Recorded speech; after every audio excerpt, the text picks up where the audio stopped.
Shermar Gardner, better known by his rap name Bundog, was born into a world of hardship and struggle.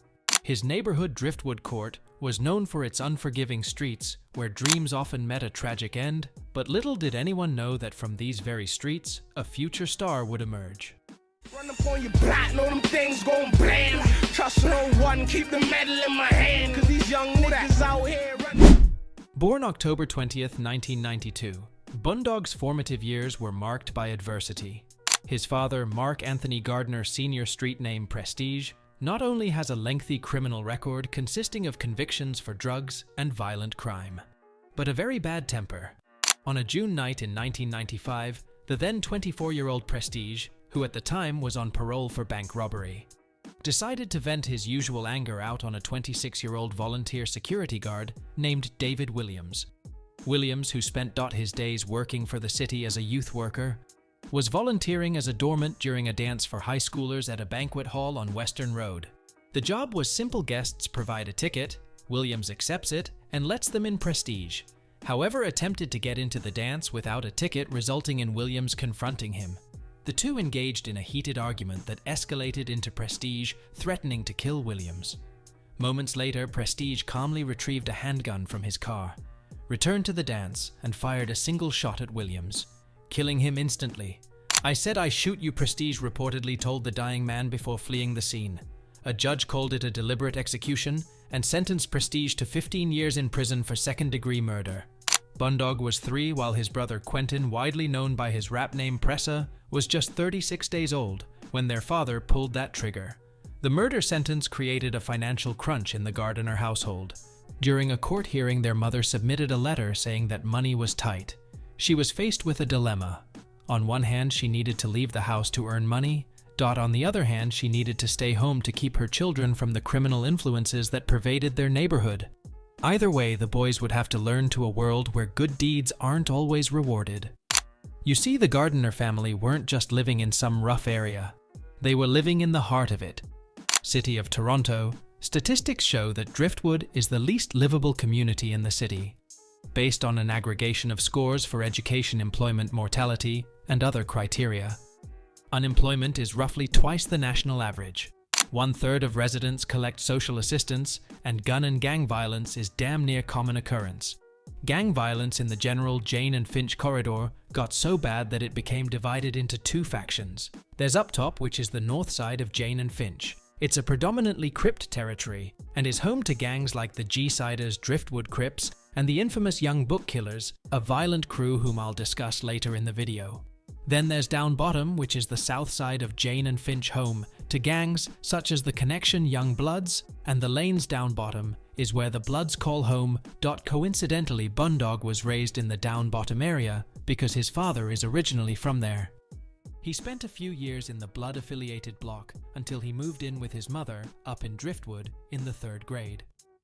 Attempted murder, prostitution. We have breaking news this hour on a cross-Canada crackdown on gang crime. Raids are underway in cities from Toronto all the way out to Vancouver. Handguns, automatic rifles, and more than $100,000 in cash. Items seized during yesterday's cross-country crackdown. The project quickly developed into a criminal organization involving 2 criminal gangs. The Young Buck Killers, also referred to as YBK, and the G-Siders. February 12th, 2022. It's Super Bowl weekend in Los Angeles as their home team. The LA Rams are set to face off against the Cincinnati Bengals the following day. Fans across the City of Angels hosted their own parties and anticipation for the big event, including pop star Justin Bieber. The Singers' Party was a star-studded event featuring guests like Jeff Bezos, Drake, and Kendall Jenner. Kodak and his crew arrived to the event, attempting to get in, but they were denied entry and were told to wait for people to leave. Kodak chose to wait around and take pictures with fans to kill time, but within a few minutes, a fight broke out between a member of Kodak Black's entourage and Pressa, who was also attempting to get into the party. The entire altercation was captured on camera from beginning to end. After reviewing all the footage, it appears the incident started with a member of Kodak's entourage throwing the first punch at Pressa. Instinctively, Pressa ran towards members of his own entourage, calling for assistance.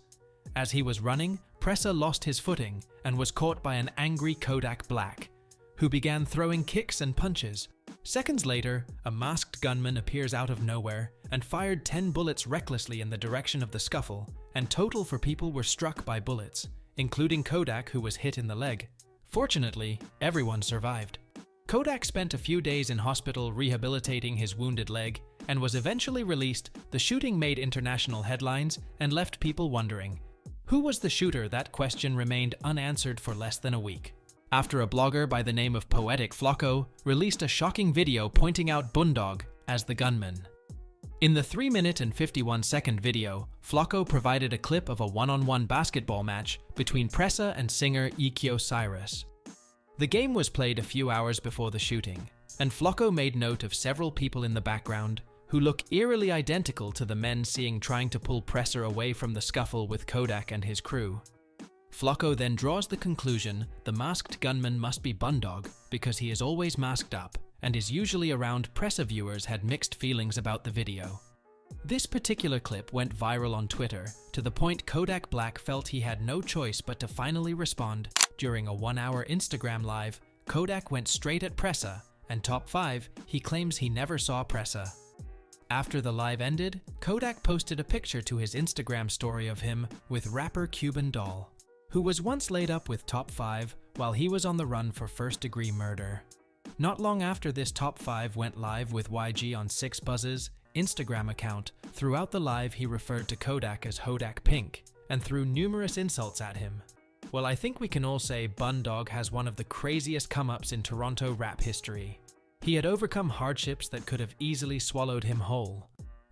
Shots ring out early Saturday morning at a Super Bowl weekend party near West Hollywood. Ask him, it's no way when I was with him, he could have got shot. Nobody around me getting shot. You got dudes like Bundog. I don't know if you know Bundog, Pressa brother. Oh, I know Pressa. Yo, listen, his brother. Fucking gangster. When the young bucks in the spot, that's damn. Run up on your block, know them things gon' blam. Trust no one, keep the medal in my hand. Cause these young niggas out here. I was extremely shocked. I was like, my heart just dropped. Natalie Brown says she got a call that her great-grandmother was in jail.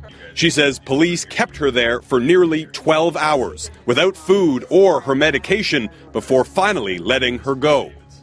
Having lived for 94 years, she hasn't experienced nothing like this before, so it's pretty terrible. Police say they were actually looking for Mirage's grandson, a 21-year-old alleged gang member who's now behind bars facing weapons charges. According to court documents, Toronto police conducted several raids in the Driftwood Court neighborhood at 5 in the morning. During one of them, they kicked down the door of an elderly woman expecting to find her grandson. That grandson ended up being Bundog, who was found in the west end of the city an hour later.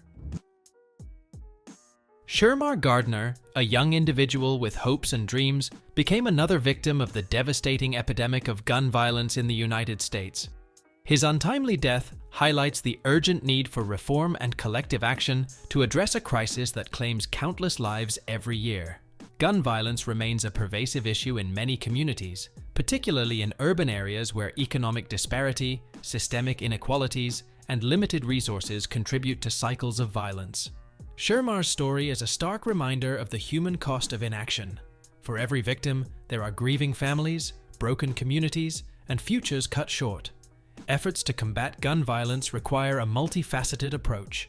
Strengthening gun control laws, investing in education, providing mental health resources, and creating economic opportunities are crucial steps to fostering safer environments. Additionally, promoting community-based programs that focus on conflict resolution and youth engagement can help reduce violence at its roots. Shermar's tragedy underscores the necessity of treating gun violence as a public health crisis, demanding a united effort from policymakers, law enforcement, and society as a whole. Honoring his memory means committing to a future where fewer lives are lost to preventable violence, ensuring his story inspires meaningful change. But through resilience and the support of his community, he built a life he was proud of transforming. His past struggles into motivation for brighter future by sharing his journey. I hope I can inspire those within the streets of Toronto that growth and transformation are always within reach.